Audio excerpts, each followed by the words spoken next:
저와 함께 여러분이 갈라디아서를 이렇게 보면서 좀 어렵게 생각하셨던 부분은 뭐냐면 굉장히 타이트하게 아주 그 좁은 그런 논리의 전개를 통해 가지고 시작부터 끝까지 쭉 지금 진행되고 있습니다. 그러니까 이 논리의 전개를 어느 부분에서 끊어지면 이것을 우리가 이어가지 못하면 이해가 안 되죠.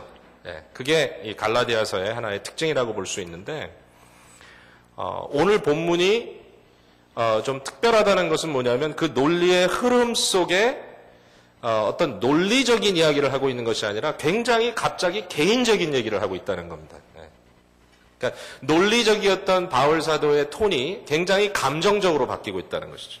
물론 뭐 감정 표현이 처음에도 있긴 있었습니다만은 그러나 그럼에도 불구하고 어떤 당시의 수사학적인 레토리칼한 그러한 포뮬라에 따라서 아주 질서정연하게 바울이 가고 있다가 오늘 본문이 등장하는 이 순간에 갑작스럽게 바울은 느닷없는 그러한 톤으로 바꾸면서 여기서 마치 마지막에 이야기한처럼 내 언성을 높이려 함은 이렇게 얘기한 것처럼 굉장히 어떤 퍼스널한 이야기를 끌고 들어가서 그것을 통하여 지금 뭔가 포인트를 주려고 하고 있다라는 그런 이야기입니다. 저는 이러한 바울의 굉장히 좀 인간적인 그런 모습이 어떻게 보면 굉장히 좋다고 생각이 들어요. 그리고 갈라디아서라고 하는 책이 후대에 어떤 바울에 대한 나름대로의 이해심을 갖고 있다는 사람에 의하여 잘 짜여진 이렇게 쓰여진 그런 책이 아니라 실제로 바울 사도가 쓴 것이다라고 하는 것을 증명해 주는 부분이라고 생각합니다. 아주 바울의 그런 인간적인 시그네처가 여기 들어가 있는 그러한 부분이라고 생각이 돼요. 자, 그럼 오늘 본문에서 바울은 지금 무슨 얘기를 하고 있습니까? 바울은 지금 굉장히 마음속에 좀 화가 나 있습니다. 근심이 있는 거죠. 17절에 보니까 그들이 너희에게 대하여 열심 내는 것은 좋은 뜻이 아니요 오직 너희를 이간시켜 너희로 그들에 대하여 열심을 내게 하려 함이라. 여기에 그들이라는 것은 누군가 하면 바로 바울이 처음에 전했던 그 오리지널한 복음, 순수한 복음, 오직 예수 그리스도를 믿음으로 그의 은혜로 인하여 우리가 죄를 용서받고 하나님과 화목되고 구원받는다고 했던 바로 이 복음의 가장 그 순수한 그것을 자꾸만 엉키도록 만드는 사람들, 유대주의자들, 할례주의자들 이렇게 우리가 불렀습니다. 이처럼 예수 그리스도 한 분만으로는 뭔가 부족한 듯 복음을 순수하지 못하게 만들어버렸던 이 사람들에 대하여 바울이 지금 여기서 얘기하고 있어요. 그들이 굉장히 열심을 내고 있습니다. 엄청나게 정말 사람들에게 찾아다니면서 자기네가 정말 그들을 설득시키고 온갖 열심을 다하여 갈라디아 교회 교인들을 자기 편으로 만들려고 하고 있는데 바울은 지금 그 자리에 없습니다. 좀 멀리 떨어져 있습니다. 바울이 보니까 이 사람들이 이간질을 합니다. 바울과 이 갈라디아 성도들과의 관계를 끊어놓으려고 하고 있다는 것이죠. 어떻게 해서든지 교인들의 어텐션을 바울로부터 자기들에게 돌려놓으려고 하는 그러한 노력을 한다는 것이죠. 여기 보니까 너희로 그들에 대하여 열심을 내게 하려 함이라. 그들이 원하는 것은 자신들의 popularity, 자신들의 인기 관리와 자기들의 중요성을 더 부각시키기 위하여 지금 이렇게 하고 있다.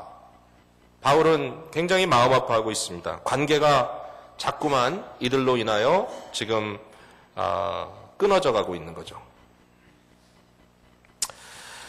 바울 사도의 마음을 여러분들이 좀 이해하실 수 있겠죠. 바울이 갈라디아 교회 교인들에 대해서 회상합니다. 오늘 내용이 그런 거예요. 앞부분에. 내가 처음 갈라디아를 갔을 때 너희들을 만났던 그 기억을 다시 돌이켜보면 바울이 얘기합니다. 그때 내가 갈라디아에 있게 된 이유는 원래 계획하여 갈라디아에 가서 교회를 설립하고 교회를 개척하기 위해서 선교적인 목적으로 간 것이 아니라 사실은 지나가는 길에 내 육신의 질병이 도져서 내가 육신적으로 약해졌기 때문에 갈라디아에 오래 머물게 되었고 그 머무는 동안에 너희에게 복음을 전했다. 이런 아주 우리가 다른 곳에서 볼 수 없는 힌트를 우리에게 줍니다. 13절에 내가 처음에 육체 약함으로 말미암아 너희에게 복음 전한 것을 너희가 아는 바라. 하나님의 섭리가 참 그렇잖아요. 우리가 전혀 기대치도 예상치도 않았던 상황을 통해서 하나님의 놀라운 일들이 벌어지고 우리는 돌이켜보면 내 뜻이 아니었는데 하나님께서 그렇게 하셨어. 이렇게 얘기할 수 있잖아요. 근데 바울이 여기서 강조하려고 하는 것은 뭐냐면 갈라디아 사람들이 바울을 처음 만났을 때 그들에게 복음을 전했을 때 그 복음의 순수함이 그들에게 어떻게 묻어났는지 그 순수함이 묻어났다고 하는 사실이 어떻게 증명되었는지 정말 복음 안에서 바울 사도의 말을 들으면서 그 말씀을 천사의 말처럼 아니 여기서 보니까 예수 그리스도처럼 바울을 영접했던 그 사람들의 모습 그 사랑이 어떻게 묻어났는지 어떻게 결과를 가져왔는지 보니까요 놀라운 얘기를 합니다. 너희를 시험하는 것이 내 육체에 있으되 14절 말씀이죠. 무슨 얘기입니까? 여기서 바울의 육신의 약함이 정확하게 어떤 건지는 몰라요 저희가. 이 본문을 가지고 바울이 이런 핸디캡이 있었다, 뭐 이런 장애가 있었다 이렇게 얘기할 수는 사실은 없을 거예요.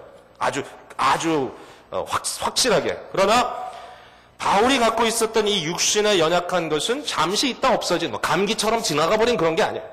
말라리아 같은 열병 한번 앓고 지나간 게 아니에요. 물론 그 당시에는 심각한 것이었겠지만 그런 열병 정도가 아니라 바울 사도가 갈라디아 교회 교인들을 처음 만났을 때나 그들과 함께 사역하면서 지내던 시간 속에 갈라디아 교회 교인들이 눈을 떠서 보면 바울의 연약함이 너무 확실하게 보이는 굉장히 비저블한 눈에 보이는 육체적인 핸디캡을 갖고 있었다는 거예요. 바울이.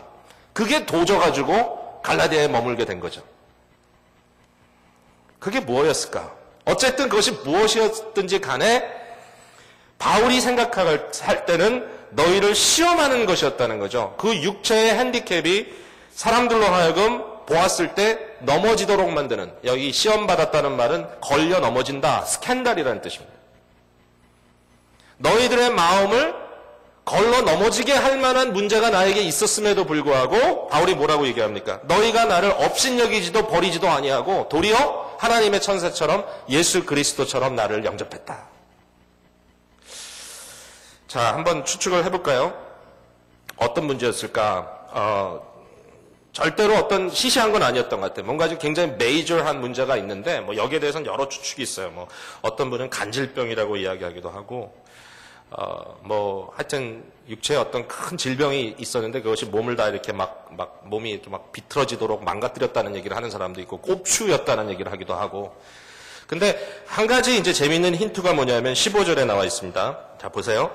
너희의 복이 지금 어디 있느냐? 내가 너희에게 증언하노니 너희가 할 수만 있었더라면 너희의 눈이라도 빼어 나에게 주었으리라. 이거예요. 그러니까 지금 이 문제가 뭐였는지 모르겠지만 갈라디아 교회 교인들이 얼마나 바울을 사랑했는지 만약에 바울에게 새로운 눈이 필요하다면 우리의 눈이라도 뺏어 주겠다. 이런 마음이었다는 거죠. 이걸 우리가 그대로 이렇게 받아들인다면 바울의 무슨 눈에 문제가 있지 않았겠는가. 이 말은 눈이 나쁘다 이런 정도가 아니에요. 여러분 아시겠지만 기억하시지만 바울이 예수님을 처음 만났던 자리가 다메섹으로 가는 그 길에서 만났잖아요. 근데 그때 하늘에서 태양보다 더 빛난 빛이 바울을 향해 비쳤고 바울은 그 빛을 봤어요. 그리고 나서 눈이 멀어버렸어요.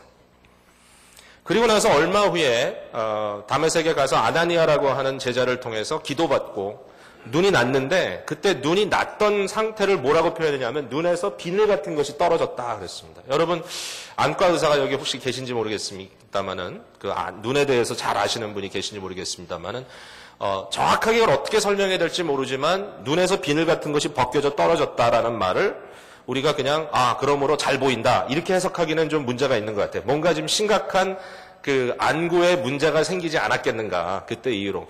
사실상 갈라디아에 갔던 그 시기는 다메섹에서 주님을 만났던 때와 몇 년 그렇게 아주 긴 시간이 지난 상태가 아니거든요. 그러니까 아마 그때 바울에게 눈에 어떤 문제가 있었는데 그 눈의 문제가 우리의 눈으로 봤을 때 보이는 여러분 한번 생각해 보세요. 이렇게 눈을 떴는데 눈이 갑자기 허옇다든지 그러니까 징그러운 거죠. 이렇게 쳐다보면. 여러분, 그 눈이 여러분 얼굴에 그 외모에 있어서 굉장히 중요하다는 사실은 아시죠? 예. 여러분, 예쁜 사람은 보면 눈이 예쁘다고 보통 이렇게 얘기를 하잖아요. 코가 아무리 예뻐도 눈이 예쁘지 않으면 예쁘지 않죠. 선글라스를 끼면 사람들이 다 멋있어 보입니다. 예. 가끔 어떤 남자가 지나가는데 되게 멋있어 보여. 선글라스를 딱 끼고 지나가는데 조금 있다 봤더니 선글라스를 딱 벗었어요. 에이. 예. 눈이 액센트죠. 눈을 보면 사람의 외모가 확 들어옵니다. 근데 만약에 그 눈이 희미했다든지 아니면 거기에 정말 흰 점이 막 이렇게 번져가지고 눈을 보는 순간 끔찍하게 생각이 됐다 그러면 그 사람 앞에 서고 싶겠어요? 어휴, 꿈해볼까 무섭다. 그러한 상황이 혹시 일어나지 않았었겠는가, 그 당시에. 근데 바울의 포인트는 뭐냐면, 내가 너희들 보기에 민망한 문제를 갖고 있었고, 그 당시에 내가 할 수 있는 방법으로는 그것을 가릴 수 있는 방법도 없어서, 항상 너희들 앞에 나의 이 연약한 모습이 노출되어 있음에도 불구하고, 너희가 나를 업신여기지 않고, 나를 영접했다. 얼마나 애틋한 표현입니까? 예. 장애에 대한 개념이 새로워지고 복지, 인권에 대한 인식이 잘 세워져 나가고 있는 오늘과는 전혀 다른 시대였죠. 심지어는 종교적인 의미에서는 장애를 하나의 저주의 상징으로 보았던 그런 면에서는 좀 미개했던 그러한 시대. 그러나 바울을 볼 때 그의 약함도 덮어줄 수 있고 도리어 자기가 희생을 해서라도 바울을 좀 더 멋지게 만들어주고 싶었던 이 사람들의 마음.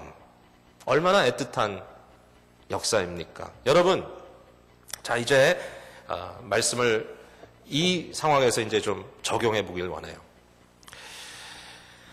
바울이 여기서 말하려고 하는 것이 너와 나의 어떤 개인적인 관계를 회복했으면 좋겠다라는 말만 하는 건 아니에요. 그걸 좀 이해하자고요. 왜냐하면 바울이 갈라디아 교회 교인들에게 원하는 것은 나에게 관심을 더 가져다오. 나를 좀 더 사랑하면 안 되겠니? 내가 필요한 것을 좀 더 채워주면 안 되겠니? 그런 얘기 아니에요. 바울이 궁극적으로 원하는 것은 복음의 회복이고 그들 속에 그리스도의 형상이 이루어지는 것을 바울은 원하는 거예요. 그러나 바울이 여기서 회상하고 있는 것은 뭐냐면 예수 그리스도의 복음이 순수하게 증거되었을 때 얼마나 그 복음의 열매로서 진정한 사랑이 그들에게 꽃피었었는지 그것이 아쉽다는 거예요. 그걸 놓친 것이. 어떻게 보면 지금 저들이 바울에 대하여 냉소적인 마음을 갖고 있는 것이 저들이 복음의 순수함을 잃어버렸다는 증거일 것이다. 우리가 사랑하자라고 이야기할 수 있지만 사랑은 어떻게 보면 결과이지 원인은 아닌 것 같아요. 원인은 믿음입니다. 믿음. 성도의 사랑은. 그게 무슨 얘기죠? 우리가 하나님으로부터 엄청난 사랑을 받았다고 하는 이 복음에 대한 풍족함이 우리 마음속에 아주 가득 채워졌을 때 그것을 내가 믿음으로 보고 긍정할 수 있을 때에 사랑이라는 것은 흘러나오는 결과여야 된다. 내가 주께서 사랑을 받은 것처럼 나도 형제 자매를 사랑해야 된다. 거겠죠. 결국 사랑이 어떤 열매고 사랑이 결과라면 사랑이 없다라는 이유는 믿음의 병이 들어있기 때문일 것이다 라고 말할 수 있을 것입니다. 그렇죠, 여러분. 은혜 받았을 때, 우리의 마음속에 정말 은혜가 가득 차 있을 때, 우리가 너무 은혜 때문에 감격했을 때, 이전에는 눈에 들어오지 않던 사람들도 눈에 들어오고 좀 견디기 어렵다고 느꼈던 사람들도 갑자기 마음에 끓는 듯한 국률이 나오고 사랑스러워 보이는 역사들을 여러분들이 경험했을 겁니다. 복음의 믿음의 역사이겠죠. 그래서 관계들이 회복되는 거죠. 바울은 지금 그것을 얘기하고 있는 것 같아요. 자, 근데 지금 상황은 어떻습니까? 관계가 깨어졌습니다. 관계가 깨어졌습니다. 관계가 깨어졌을 때 어떻게 해야 될까요?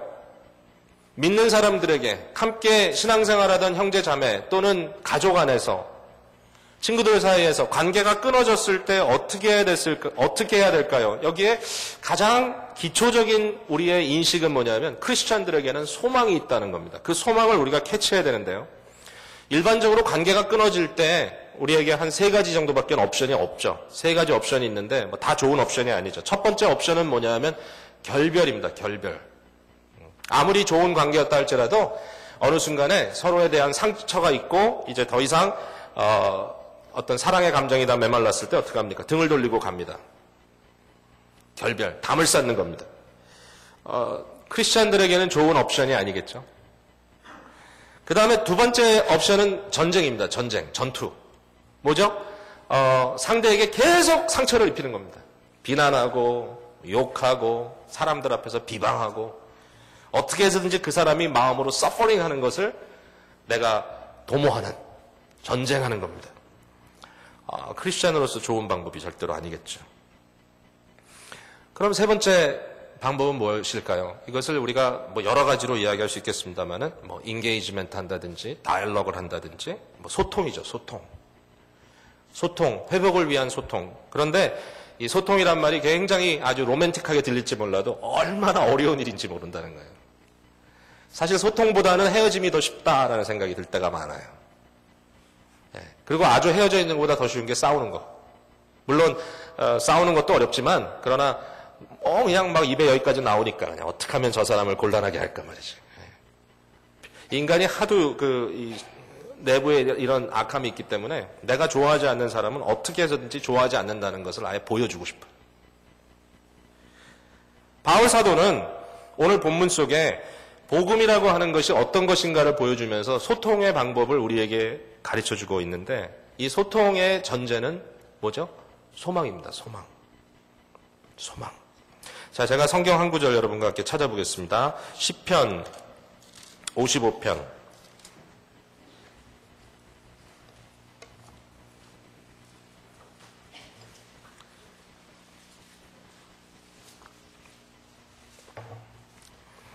네, 구약성경 842페이지쯤에 있는데요. 시편 55편은 이제 다윗의 이야기입니다. 우리가 바울 얘기를 하다 이제 다윗으로 잠깐 갑니다. 이 다윗이 지금 굉장히 심각한 관계 문제에 빠져 있어요. 얼마나 힘든가 하면은 4절에 보니까 내 마음이 내 속에서 심히 아파한다 그랬습니다. 여러분, 인간관계가 우리의 삶에 어떤 행복을 주는 전부잖아요. 행복은 관계에서 오잖아요. 하나님과의 관계, 사람과의 관계. 그리고 우리를 가장 불행한 느낌을 주는 것이 관계의 깨어짐이잖아요. 다윗의 마음이 너무너무 아파요. 자, 12절부터 14절까지 우리가 같이 한 목소리로 한번 읽어볼게요. 12절부터 14절까지 시작. 나를 책망하는 자는 원수가 아니라 원수일진데 내가 참았으리라. 나를 대하여 자기를 높이는 자는 나를 미워하는 자가 아니라 미워하는 자일진데 내가 그를 피하여 숨었으리라. 그는 곧 너로다. 나의 동료, 나의 친구요, 나의 가까운 친구로다. 우리가 같이 재미있게 의논하며 무리와 함께하여 하나님의 집안에서 다녔도다. 무슨 얘기예요? 다윗과 지금 어떠한 사람들과의 관계가 깨져 있는데 그 깨어진 관계를 보니까 그 사람이 원수가 아니에요. 에네미가 아니에요. 에네미였다면 어떻게 할 거라고요? 그냥 뭐 원수니까 저렇게 하겠지. 자기를 미워하는 사람이 아니에요. 애드버시티가 아니에요. 그랬다면 어떻게 한다고? 그냥 피해버릴 수 있잖아요, 내가. 다윗이 얘기합니다. 나와 지금 이러한 갈등 속에 들어간 사람이 누구냐? 곧 너로다. You are.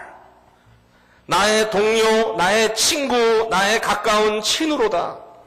나의 파트너, 나의 컴패니언, my friend. 이렇게 얘기합니다. 어떤 친구죠? 함께 너무너무 신나게 신앙생활을 같이 했던 친구예요. 우리와 같이 재미있게 의논하며 무리와 함께하여 하나님의 집안에서 다녔도다. 여러분, 복음이 왕성할 때 나타나는 기쁨이죠. 복음이 왕성할 때 나타나는 평강이죠. 복음이 왕성할 때 드러나는 아름다움이죠. 그런데 어느 순간에 이것이 깨지면서 엄청난 갈등이 조성되기 시작합니다. 사랑하는 성도 여러분, 믿음의 가족들에게 받는 아픔과 상처, 크리스찬들 모두에게 너무 익숙한 거고요. 우리가 인간관계에서 이 부분에 대해서 너무 예민하다든지 너무 두려워한다면 신앙생활 자체가 굉장히 어렵습니다. 사실은 가장 가까운 사람에게 받은 상처가 가장 아픈 법이죠. 항상 그래서 우리는 가장 가까운 사람이 힘들죠. 어떨 때는. 부부관계가 어렵죠. 남이 한 얘기라면 그냥 별로 귀담아 들지 않아도 되는데 내 아내가 하는 얘기니까 마음에 와서 꼭 찔리는데 아유, 왜 저렇게 얘기를 해야 되나. 거기에 또 그냥 예민하게 반응을 하면 그 다음부터 제3세계 대전이 벌어지죠. 다 겪어본 거죠. 안 겪어본 분들은 아마 인간이 아닐 겁니다. 아멘까지 할 건 없지만 어쨌든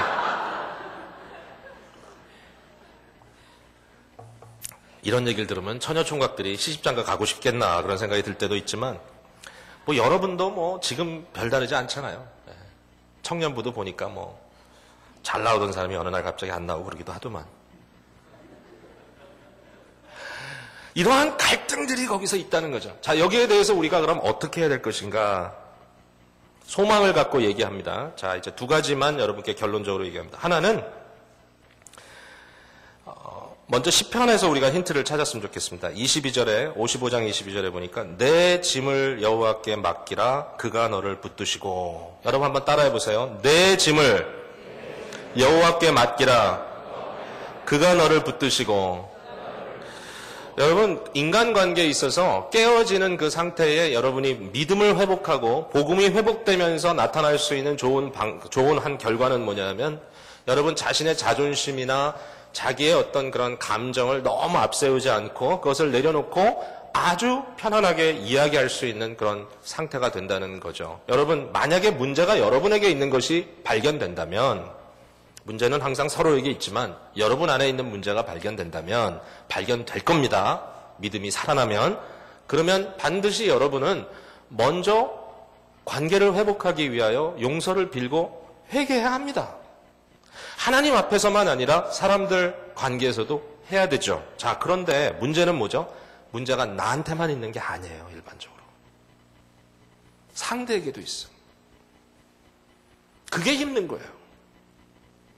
내 문제는 내가 해결하면 되는데 나만 가서 하회한다고 일이 해결되지 않아요. 다른 문제가 또 있어요. 그걸 어떻게 할 거냐? 여기에 대해서 너희 짐을 여호와께 맡기라. 이는 뭐와 같은가 하면요, 하나님을 믿는 자녀들 사이에 문제가 생기면 그 문제를 부모에게 던지라는 거예요. 형제들이 싸웁니다. 형제들이 싸우는 거 힘들죠. 그러나 싸워서 내가 이 문제를 꼭 해결해야 되겠다라고 하는 벌든을 여러분이 꼭 가질 필요는 없어요. 물론 해결해야 돼요, 여러분이. 그러나 그 해결하는 중요한 방법이 뭐예요? 내가 지금 싸우고 있는 그 사람에게도 부모가 있으니까 부모에게 가서 take care of your child. 근데 그 부모가 내 부모도 되는 거죠.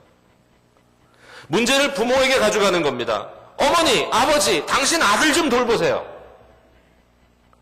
하나님이 그렇게 하시겠다는 거예요. 하나님이 계획을 갖고 있어요. 여러분, 그게 굉장히 중요한 오프닝이에요. 어떤 사람에게 문제가 있어 보여요. 저 사람 저래가지고는 안 되는데 여러분의 관심만 있는 것이 아니라 그 사람을 사랑하여 자기 아들을 내어주시기까지 생명을 흘려내 주신 아버지께서 그 사람에 대한 관심을 갖고 있고 계획 갖고 있는 거예요. 마음으로 기도할 수 있어요. 주여, 아무개를 주님께 맡깁니다. 위하여 기도하는 겁니다. 하나님께 맡깁니다.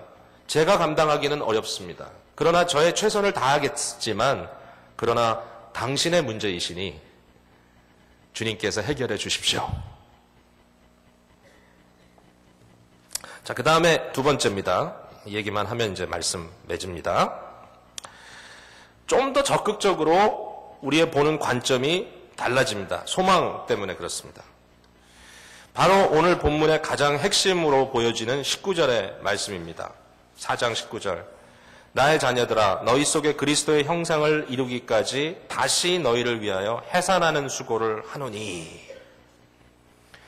자, 여기에 바울 사도가 갈라디아 교회 교인들과의 관계에 이 좋은 시절과 또 어려운 시절을 통틀어서 바울은 뭐라고 얘기하냐면은 그리스도의 형상을 이루는 작업이라고 얘기합니다. 여기 보세요. 너희 속에 그리스도의 형상을 이루기까지 다시 그랬습니다. 다시. 처음이 아닙니다.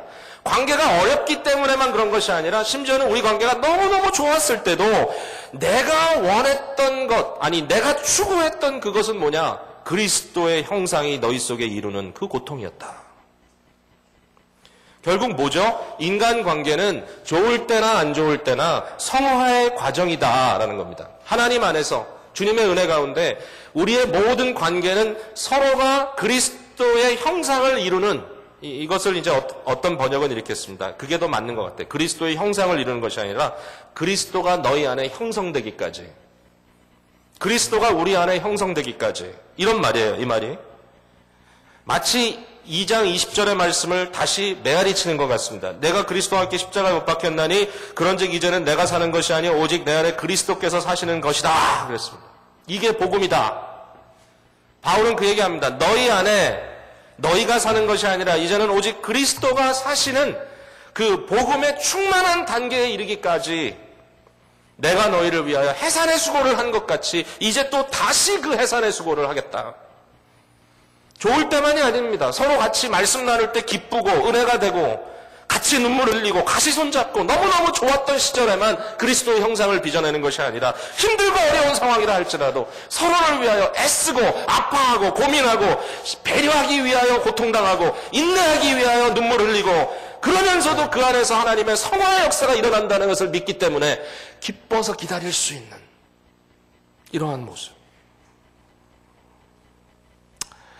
해산의 수고라는 말은 아마 인간이 느낄 수 있는 가장 힘들고 어려운 일이라는 그런 의미가 있지 않겠어요? 애를 낳아보신 분들이 여기 여럿 계시죠.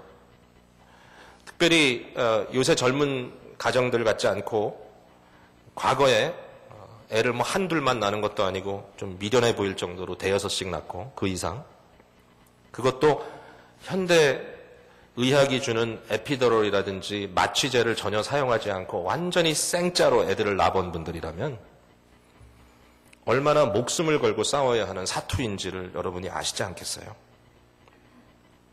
그런 아내들이, 그런 여자분들이 자기 남편과의 관계를 힘들어하는 걸 보면 참 남편이 힘들긴 힘든가 봐요. 제가 봤을 때. 아마 이런 얘기를 하실지 몰라요. 나는 애를 낳는 것보다 내 남편을 낳는 게 더 힘들다. 그런 뜻이잖아요.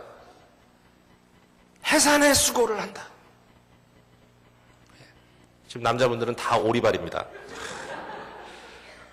오리민? 남자분들도 할 얘기가 있죠. 저는 할 말이 있습니다. 나는 애는 안 낳아봤지만 내 아내를 낳았다. 무지막지하게 힘들었다. 또 나직한 아멘이 지금 나왔습니다만은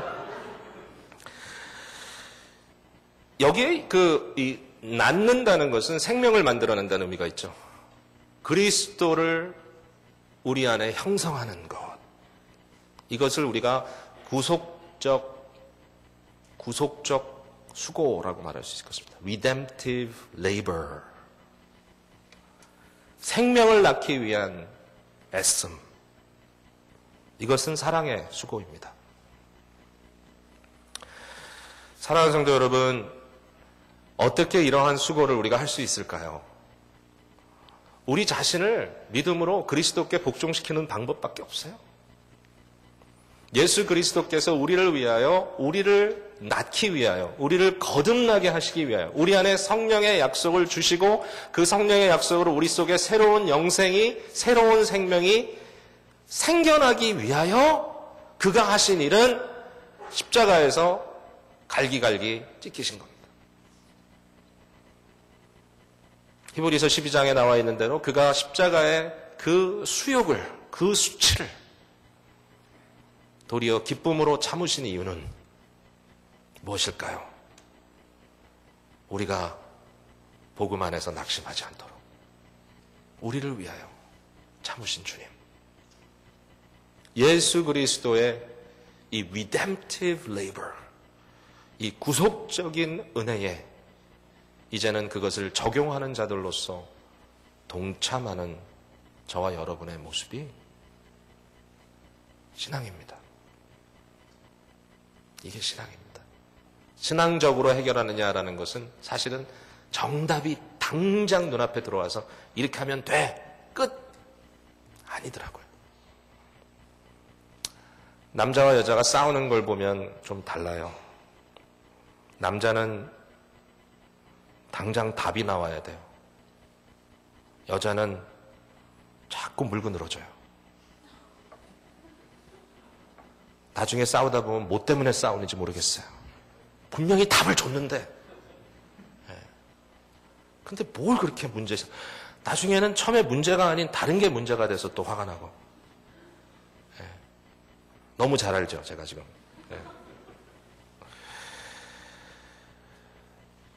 그러나 그 안에서 우리는 그러한 갈등이 어느 한순간에 문제 해결! 이게 아니라 길고도 긴 성화에 깎이는 작업의 과정이라는 사실을 생각할 수밖에 없다. 힘들죠? 아프죠? 고통스럽죠? 그러나 사랑하는 성도 여러분, 배려하시고 참으시고 또 함께 기뻐하십시다. 그게 교회 공동체를 이뤄나가는 유일한 방법이라고 말씀해 주십니다. 기도하겠습니다. 성도 여러분, 이 시간에 여러분의 마음속에 하나님께서 주신 부담이 있다면 말씀을 펴놓고 기도하시기 바랍니다. 하나님 앞에 아뢰십시오. 우리 속에 그리스도의 형상이 이루어지기까지 우리가 계속하여 해산하는 수고를 해야만 하겠군요. 우리의 짐을 하나님께 맡겨드립니다. I cast all my cares upon you. 그러면 주께서 지켜주신다고 했습니다. 소망을 갖습니다.